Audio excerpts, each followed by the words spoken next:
बिस्मिल्लाहिर्रहमानिर्रहीम। अस्सलाम वालेकुम। मैं अब्दुल सत्तार हाशमी आपका मेज़बान प्रोग्राम 92 स्पोर्ट्स लेकर आपकी खिदमत में हाज़िर हुआ हूँ। नाजरीन, आप जानते हैं कि हम इस प्रोग्राम में आपके लिए ख़बरें, तजज़िये, रिकॉर्ड्स और आज के दिन क्या हुआ जैसे मौज़ूआत को ज़ेर बहस लाते हैं। पाकिस्तान जो है वो इस वक्त न्यूज़ीलैंड में T20 की सीरीज़ खेलने में मसरूफ़ है और उसके पहले 2 मैच पाकिस्तान हार चुका है और तीसरा मैच बुध के रोज़ मुनक़द होगा। इन मैचेस के दौरान जो ब्रेकिंग न्यूज़ आई है वो ये कि पाकिस्तान के जो सीनियर खिलाड़ी हैं और पाकिस्तान के डायरेक्टर मोहम्मद हफीज़ के माबैन गर्मा गर्मी हुई है और मुँह मारी हुई है और इसकी तफसीलात बाद में आएंगी। लेकिन आज हमारा ये मौजू नहीं है। आज हमारा मौजू जो है वो हमारे हमसाया मुल्क की क्रिकेट टीम के कप्तान रोहित शर्मा से मुतल्लिक है। नाज़रीन, आप जानते हैं कि रोहित शर्मा भारतीय क्रिकेट टीम के कप्तान हैं और वो T20 क्रिकेट फॉर्मेट में तकरीबन 14 माह के बाद वापस आए हैं। और मज़े की बात यह है कि आते ही उन्होंने अफ़गानिस्तान के ख़िलाफ़ जो T20 के 3 मैचेस की सीरीज़ है उसके पहले 2 मैच खेले और पहले 2 मैचेस में ही वो 0 पर आउट हो गए। और ये ऐसा हुआ कि पहला मैच मोहाली में हुआ और मोहाली में वो मैच की दूसरी गेंद पर रन लेने के लिए भागे तो दूसरे एंड पर खड़े शुभमन गिल ने कोई रिस्पॉन्ड ना दिया और जिसकी वजह से रोहित शर्मा जो है वो दूसरे एंड पर पहुंच गए और इस एंड से उन्हें आउट कर दिया गया। तो इस तरह से वो बगैर कोई रन बनाए आउट होकर चले गए और इस मौके पर उन्होंने नाराज़गी का भी इजहार किया और उनके ख्याल था कि गिल ने अपनी विकेट बचा ली और मुझे आउट करवा दिया। वो गुस्से से चले गए और उसके बाद फिर 2 दिन के बाद जब दूसरा मैच इंदौर में हुआ तो इंदौर में भी यही हुआ कि पहली गेंद पर अफ़गानिस्तान के बॉलर फजल हक फारूकी ने उन्हें क्लीन बोल्ड कर दिया। गेंद थोड़ी सी बाहर रखी और अंदर आई और इस स्विंग को रोहित शर्मा ना समझ सके और अपने आदत के मुताबिक उन्होंने ऊंचा शॉट खेलना चाहा लेकिन वो गेंद लाइन मिस कर गए और इसकी वजह से उनकी विकेटें उड़ गईं। तो इस तरह से वो पहली गेंद पर आउट हो गए। और आपको ये पता है कि जो भी बल्लेबाज पहली गेंद पर आउट होता है उसको आप गोल्डन डक का नाम देते हैं। तो यूं समझ लें कि रोहित शर्मा जो है वो दूसरे मैच में गोल्डन डक पर आउट हुए। अच्छा, अब ये रोहित शर्मा की गोल्डन डक पहली नहीं है। अगर आप देखें तो T20 के मैचेस में उनके 5 गोल्डन डक हैं जिसमें से वो 2 दफ़ा बतौर कप्तान जो है वो गोल्डन डक पे आउट हुए थे। लेकिन अगर आप ओवरऑल की बात करें, इन तीनों फॉर्मेट की बात करें तो रोहित शर्मा जो है वो 12 दफ़ा गोल्डन डक पर आउट हुए हैं और ये उनकी 12वीं गोल्डन डक थी। और लेकिन इसके साथ साथ आप ये भी देखें कि T20 मैचेस में रोहित शर्मा का ये 150वां मैच था और इनका ये सफ़र 2007 में शुरू हुआ था। लेकिन ये जो बात मैंने आपसे की है ये रोहित शर्मा के लिए कोई ताना नहीं है, कोई तंज नहीं है, कोई उस पर तनकीद नहीं है। दुनिया के बड़े बड़े जो बल्लेबाज हैं वो भी गोल्डन डक का शिकार रहे हैं। उसमें अगर मैं मिसाल दूं आपको कि श्रीलंका के मलंगा जो हैं वो 13 मरतबा गोल्डन डक का शिकार हुए। पाकिस्तान के शाहिद अफरीदी 12 मरतबा, वसीम अकरम 10 मरतबा, मोइन खान 10 मरतबा और श्रीलंका के जे सूर्या जो कि बहुत बड़े बल्लेबाज भी थे वो 9 दफ़ा गोल्डन डक का शिकार हुए हैं। अगर हम टेस्ट मैच की बात करें तो श्रीलंका के मुरलीधरन जो है वो 14 दफ़ा गोल्डन डक का शिकार हुए। और T20 में अगर देखा जाए तो पाकिस्तान में उमर अकमल और फ़खर जमान 6-6 दफ़ा गोल्डन डक का शिकार हुए। मतलब ये कि गोल्डन डक पर आउट होना कोई ताना नहीं है, कोई मेना नहीं है। लेकिन ये बात आप देखें कि अगर हम इसको थोड़ा सा रिलेट करें दूसरी चीज़ों के साथ तो ये एक तकलीफ़ दे मरहला भी बन जाता है। अच्छा, अब आप ये देखें कि हिंदुस्तान की टीम का अगर आप जायज़ा लेते हैं, रोहित शर्मा की बात कर रहे हैं कि वो 12वीं मरतबा पहली ही गेंद पर आउट हो गए हैं, तो लेकिन वो अपनी क्रिकेट की टीम की एक रीढ़ की हड्डी हैं। और हिंदुस्तान की टीम का अगर जायज़ा लिया जाए तो हर स्टार के दौर में मुख्तलिफ स्टार्स उनके को स्टार्स रहे हैं।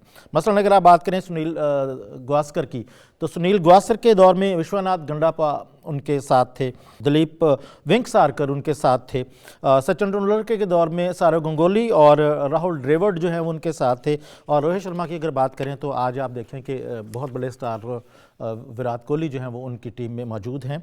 तो रोहित शर्मा जो है उनके क्रेडिट पर और भी बहुत सारी बातें हैं। मतलब वो दुनिया के वाहिद खिलाड़ी हैं जिन्होंने ODI में 3 मरतबा डबल सेंचुरी बनाई है। और वो जब कुछ ख़ास करने के लिए आते हैं तो वो अपने एक ख़ास स्टाइल के साथ खेलते हैं। उन्हें इस चीज़ से गरज नहीं कि मेरी विकेट गिर जाती है या मेरी विकेट बच जाती है। उन्होंने तेज़ खेलना होता है और अपने आने वाले खिलाड़ियों के लिए आसानियां पैदा करनी होती हैं। और यही वजह है कि कोई भी मैच हो, T20 का हो या आपका टेस्ट मैच हो या आपका ODI हो, तो उसमें रोहित शर्मा अपना रोल इसी तरह से निभाते हैं कि वो एक हैंडसम स्कोर बना कर दे जाते हैं जिससे आने वाले लोगों के लिए आसानियाँ पैदा होती हैं और वो अच्छे रन बना लेते हैं। और मैं ये समझता हूं कि उनके जीतने की शायद एक वजह ये भी है कि वो इनिंग्स बनाकर चले जाते हैं। अच्छा, अब आप ये देखें कि रोहित शर्मा के बारे में अगर आप को मैं थोड़ा सा इसका बैकग्राउंड बताऊं तो इनका बचपन जो है वो बहुत ही गुर्बत में गुजरा है। रोहित शर्मा के पास पैसे नहीं होते थे कि स्कूल की किताबें ख़रीद सकें, और आज ये वक्त है कि हिंदुस्तान के क्लासेस की जो किताबें हैं उनमें रोहित शर्मा का चैप्टर है। गोया वो शख्स जिसके पास किताबें ख़रीदने के पैसे नहीं थे, आज उसी को वहाँ के तालिब इल्म जो है वो अपने निसाब में पढ़ते हैं, तो ये एक बड़ा एजाज़ है। अच्छा, नागपुर में पैदा हुए थे और इनके वालिद गुरुनाथ शर्मा जो हैं वो एक ट्रांसपोर्ट कंपनी के एक वेयर हाउस के निगरान थे और थोड़ी सी तनख्वाह थी।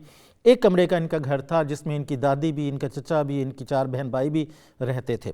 लेकिन जब देखा कि रोहित शर्मा जो है वो बचपन में ही थोड़े टैलेंटेड थे, तो इनके चचा अपने घर ले गए उन्हें, और उन्होंने वहाँ पर एक क्रिकेट जो स्टेडियम था उसमें एक कैंप लगा हुआ था, उसमें इन्हें दाखिल करवा दिया।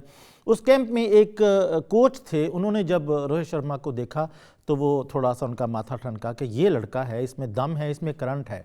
तो उन्होंने रोहित शर्मा को मशवरा दिया कि आप ऐसा करें कि ये स्कूल छोड़ दें और जिस स्कूल में मैं क्रिकेट कोचिंग करता हूँ वहाँ आ जाएं। लेकिन जब हिसाब किताब लगाया गया तो रोहित शर्मा के पास पैसे नहीं थे कि वो उस दाखिले की फ़ीस भरते। तो कोच ने ये किया कि उन्हें वजीफ़ा दिला दिया और वजीफ़े पर उनका एडमिशन उनके स्कूल हुआ, और उसके बाद कोच जो है वो जुट गए उन पे और उन्होंने दिन रात उनके लिए एक कर दिया। रोहित शर्मा बुनियादी तौर पर जो है एक स्पिन बॉलर के तौर पर, ऑफ स्पिन बॉलर के तौर पर आए थे और वो 8वें नंबर पर बैटिंग करते थे। लेकिन उनके कोच ने उन्हें समझाया कि आप बॉलिंग को छोड़ें और आप बैटिंग की तरफ आएँ और ओपनर बने। तो फिर उन्होंने उस पर मेहनत किया। 4 साल की मेहनत के बाद रोहित शर्मा को पहली दफ़ा मौका मिला कि वो अंडर 15 खेले, फिर अंडर 19 खेले, अंडर 19 का वर्ल्ड कप भी खेले, और फिर 2013 में उनका टेस्ट डेब्यू हुआ। ये उनका जो टेस्ट डेब्यू जिस मैच में हुआ था उसमें उन्होंने 73 रन बनाए थे, और उस मैच में सचिन तेंदुलकर अपनी ज़िंदगी की आखिरी सीरीज़ खेल रहे थे। फिर आपने पिछले साल देखा 2023 में रोहित शर्मा की कप्तानी में भारत की टीम ने वर्ल्ड कप का कोई एक मैच भी नहीं हारा, लेकिन बदकिस्मती से वो फाइनल में शिकस्त का शिकार हो गए। तो इनकी इस मुख्तसर जो कहानी है उसके बाद एक मैं आखिरी कमेंट बताता हूँ आपको जो इनके शायान शान है, और वो ये है कि विराट कोहली ये कहते हैं कि मैं सिर्फ सोच सकता हूँ कि मैं रोहित शर्मा की शॉट्स कैसे खेलूँगा, खेल नहीं सकता, सिर्फ सोच सकता हूँ। तो मेरे ख्याल ये एक बहुत बड़ा कॉम्प्लीमेंट है। अच्छा, अब इस सारी स्टोरी सुनाने का जो मकसद है ना वो ये है कि जनाब रोहित शर्मा के 2 सिफर और उनका ब्राइट करियर, इन सब का जो हासिल है वो ये है कि अभी जो IPL आ रही है उसमें रोहित शर्मा का जो मुस्तकबिल है वो ख़ासा ख़तरे में लगता है, इसलिए कि मुंबई इंडियंस ने उन्हें पहले कप्तानी से हटाया और उसके बाद फिर वो उस टीम में उनकी वो जगह नहीं बन पा रही जो कि उनके शान शान है। उसमें बहुत सारे दूसरे खिलाड़ियों के लेने की बात की गई है, लेकिन रोहित शर्मा के बारे में कोई बात नहीं की गई। तो मैं ये समझता हूँ कि रोहित शर्मा का जो IPL का जो मुस्तकबिल है वो थोड़ा ख़तरे में है। तो ये था आज का तज्ज़िया और आज की कहानी, और इसके बाद हम बात करते हैं ख़बरों की। तो मेरे पास 2 ख़बरें हैं। पहली ख़बर ये है कि दुनिया में एक मुल्क है तुनिसिया, और तुनिसिया की एक टेनिस स्टार हैं, टेनिस खिलाड़ी हैं ओंस जॉयबर, और उन्होंने वहाँ पर अपने मुल्क का एक जो हाई प्रोफाइल टूर्नामेंट खेला, ना सिर्फ खेला बल्कि वो जीत भी लिया, और इस टूर्नामेंट के जीतने पर उन्हें इनाम मिला, और इनामी रकम जो है वो खासी बड़ी थी, खासी मोटी रकम थी। तो इस पर जो एक टेलीविज़न के एंकर ने उनसे सवाल किया, उनसे इंटरव्यू किया और ये पूछा कि आप इतनी बड़ी रकम का क्या करेंगे, क्या ख़रीदेंगे, आपका मुस्तकबिल के लिए क्या प्लान है। तो जिस पर ओंस ने ये बताया कि मैं ये पैसे एक ऐसे मुल्क के बच्चों को दूंगी जहाँ पर दिन रात बमबारी होती है, उन पर बम फेंके जाते हैं, उनकी लाशें उठाने वाला कोई नहीं, उनके लिए भूख का सामान लाने वाला कोई नहीं, उनके लिए कोई पनाह देने वाला नहीं है। तो आप समझ गए होंगे कि मैं किस मुल्क की बात कर रहा हूँ। तो उन्होंने ओंस ने जो ये कहा कि मैं अपनी ये सारी रकम उन बच्चों को दे दूँगी, और इसके साथ ही वो रो पड़ी और उन्होंने कहा कि ये मेरा जो जज्बा है ये इंसानियत के लिए है, ये कोई पॉलिटिकल मूव नहीं है, मैं दुनिया में अमन देखना चाहती हूँ। एक ख़बर तो मेरी ये है। दूसरी खबर ये है कि न्यूजीलैंड के दोनों मैचेस हम हार चुके हैं, और लेकिन तीसरा मैच अब बुध को होगा और देखते हैं कि उसमें क्या नतीजा आता है। लेकिन इससे साथ साथ जो न्यूजीलैंड की टीम को कुछ मसाइल का सामना है, जैसे पहले मैच में जो सेटनर थे वो कोरोना का शिकार थे और वो उससे बाहर थे मैच से। दूसरे मैच में मैट हेनरी भी अनफिट हुए और वो बाहर चले गए, और अब तीसरे मैच में जो है वो उनके केन विलियमसन जो है वो भी अनफिट होकर टीम से बल्कि सीरीज़ से बाहर हो गए हैं। और याद रहे कि इस सीरीज़ के फ़ौरन बाद जनूबी अफ्रीका ने न्यूजीलैंड का दौरा करना है और वहाँ पर एक बड़ी अहम टेस्ट सीरीज़ जो है वो शुरू होने वाली है, जिसके लिए केन विलियमसन का होना बहुत ज़रूरी है। तो यूँ समझ लें कि न्यूजीलैंड के बोर्ड ने केन विलियमसन को बचा लिया और एक दरमियानी मुद्दत उनको दे दी कि आप अपनी फ़िटनेस से जो है वो लड़ के वापस आ जाए ताकि जनूबी अफ्रीका के ख़िलाफ़ आपकी परफॉर्मेंस हम फ़ायदा उठा सकें।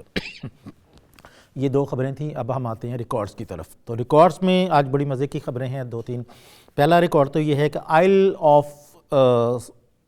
ऑफ मैन ये एक टीम का नाम है और ये टीम जो है एक जजीरे की है, और इस टीम का जो मुकाबला है वो स्पेन की क्रिकेट टीम के साथ हुआ। तो आइल ऑफ मैन की जो पूरी टीम थी वो सिर्फ 10 रन बनाकर आउट होगी। T20 का ये मैच था और इस मैच में जो एक स्पेन के बॉलर ने हैट्रिक की और उसके बाद इनकी पूरी की पूरी टीम को 10 रन पर आउट कर दिया, और ये दुनिया की वह टीम है जो सबसे कम रन्स पर आउट हुई। और आपको मैं ये बता दूं कि जो आइल ऑफ मैन है ये बरतानिया और आयरलैंड के बीच में एक जजीरा है। तो इन्होंने 2017 को अपनी टीम जो है वो एसोसिएट टीम के साथ रजिस्टर्ड करवाई थी। तो गोया ये जो मैच है ये एक तरह से इंटरनेशनल मैच था। और उसके बाद मज़े की बात यह है कि इस 10 रन पर आउट करने के बाद स्पेन का जो ओपनर था अवैस अहमद वो आया और उन्होंने पहली 2 गेंदों पर 2 छक्के लगाए और मैच फिनिश करके घर चले गए। इसके अलावा अगर आप बात करते हैं तो ऑस्ट्रेलिया के बिग बैश में भी सिडनी थंडर की टीम जो है वो एडिलाइड स्ट्राइकर के ख़िलाफ़ 15 रन पर आउट हो गई थी। ये भी कम तरीन स्कोर है। और अगर आप और बात करना चाहते हैं इस पर तो आप तुर्की की जो टीम 2019 में चेक रिपब्लिक के ख़िलाफ़ 21 रन पर आउट हो गई थी। और अगर आप ज़्यादा से ज़्यादा रन्स की बात करते हैं तो नेपाल ने 27 सितंबर 2023 को मंगोलिया के ख़िलाफ़ 314 रन बनाए थे T20 मैच में, और ये दुनिया का हाईएस्ट स्कोर है T20 के हवाले से। और अफ़गानिस्तान ने 23 फरवरी 2019 को आयरलैंड के ख़िलाफ़ 278 रन बनाए थे 3 विकेटों के नुकसान पर।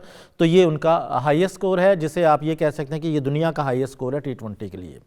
तो ये दो रिकॉर्ड्स थे आपकी नज़र। और उसके बाद आखिर में हम आते हैं कि आज के दिन क्या हुआ।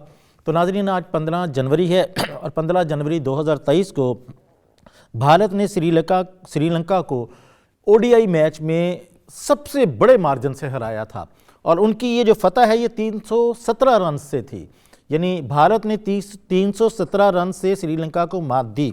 और इस मैच में मज़े की बात है कि विराट कोहली ने डबल 100 बनाया था और उसके साथ शिवन गुल थे, उन्होंने भी जो है वो सेंचुरी बनाई थी। तो इन दोनों का जो आपस में जो शराकत बनती है वो 452 रन की बनती है। और इस मैच में श्रीलंका की टीम सिर्फ 73 रन पर आउट हो गई थी। तो ये आज के दिन की पहली हैपनिंग है। और दूसरी हैपनिंग में आपको बता दूं कि आज के दिन 15 जनवरी 2017 को पाकिस्तान ने ऑस्ट्रेलिया को पहली मरतबा ODI मैच में शिकस्त दी थी। और इस मैच में शोएब मलिक ने और अम्माद वसीम और मोहम्मद हफीज़ ने बहुत अच्छा प्ले अदा किया था और उन्होंने ऑस्ट्रेलिया को 220 रन पर आउट कर दिया था। और मोहम्मद हफीज़ ने पाकिस्तान की तरफ से 72 रन बनाए थे और पाकिस्तान ये मैच 6 विकेटों से जीता था। इस मैच में मोहम्मद आमिर ने 3 विकेटें हासिल की थी। तो ये एक खुशाइन बात है कि आज के दिन हमने ऑस्ट्रेलिया को हराया था। अब हम आते हैं, एक और हैपनिंग भी आज के दिन है और वो है 15 जनवरी 1983 की। आज के दिन भारत के खिलाफ पाकिस्तान के 2 हीरोज़ जावेद मियांदाद और मुदस्सर नज़र ने डबल सेंचुरियां बनाई थी। जावेद मियांदाद ने 280 रन बनाए थे, मुदस्सर नज़र ने 231 रन बनाए थे। और ये मैच हैदराबाद में खेला गया था जिसमें इनकी शराकत 451 रन की थी। ये भी एक रिकॉर्ड है और मज़े का रिकॉर्ड है। और आखिर में हम आते हैं बर्थडेज़ की तरफ। तो आज पाकिस्तान की फ़र्स्ट क्लास के 2 क्रिकेटर्स हैं जिनकी बर्थडे है। पहले हैं दस्तगीर भट्ट जो हैं वो भगवानपुरे रहते हैं और उन्होंने 15 जनवरी 1964 को जन्म लिया था फ़र्स्ट क्लास। और एक लिस्ट के उन्होंने 6-6, 7-7 मैच खेले हैं और आजकल वो जो हमारे डोमेस्टिक क्रिकेट है उसमें एम्पायरिंग के जो फ़राइज़ अंजाम देते हैं। और दूसरे क्रिकेटर अरफात मिनहास हैं और इन्होंने भी 3 T20 मैच की तरफ से खेले हैं। ये 15 जनवरी 2005 को पैदा हुए थे और अभी भी हमारी डोमेस्टिक क्रिकेट का एक अहम हिस्सा हैं। और इस तरह से मैं अपनी तरफ से और अपने इदारे की तरफ से दस्तगीर भट्ट साहब को और इरफात मनहाज साहब को दिल की गहराइयों से जन्मदिन की मुबारकबाद देता हूँ। शाकीन और नाजरीन, इसके साथ ही हमारा प्रोग्राम ख़त्म होता है। अपना बहुत सारा ख्याल रखिए और फीडबैक ना देना भूलिएगा। अल्लाह हाफ़िज़।